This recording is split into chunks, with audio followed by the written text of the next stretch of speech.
कंडो आदम गए और अब यहाँ इस खूबसूरत शहर मिरपुर ख़ास में हैं। इस शहर से मेरी निस्बत इसलिए भी है कि इसी शहर में मैंने नया बोर्ड कायम किया था, जबकि यहाँ कोई बोर्ड नहीं था। आज मैं doctor Ziauddin university examination board के हवाले से बहुत सारे तहफ़्फ़ुज़ात दूर करने और सवालों के जवाब देने के लिए यहाँ हाज़िर हुआ। मुझे बेहद खुशी है कि इन्होंने न सिर्फ मिरपुर ख़ास के लोगों को मुज्तमा किया, बल्कि अतराफ़ के जो ताल्लुक़ है उन सब के लोगों को भी, उनके नुमाइंदों को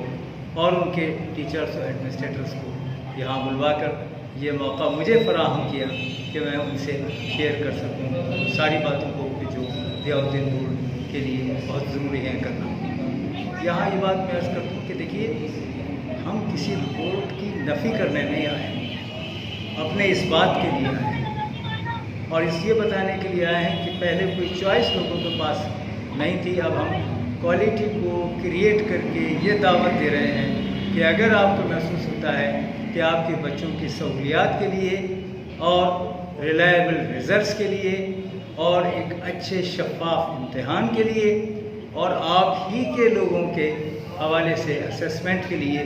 ये एक अच्छा प्लेटफॉर्म है, तो फिर जो लोग इसे महसूस करते हैं और इसमें कशिश महसूस करते हैं, उन्हें दावत आम है,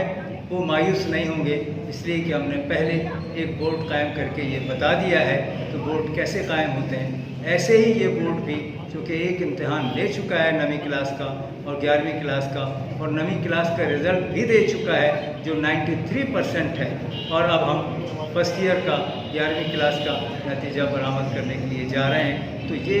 हम सिर्फ दावा लेकर नहीं आए हैं, बल्कि दलील के साथ आए हैं ताकि बता सकें कि हमारे यहाँ पोजीशन इम्तिहानात के इनेकाद से लेके नताइज के बरामद करने तक कैसी है।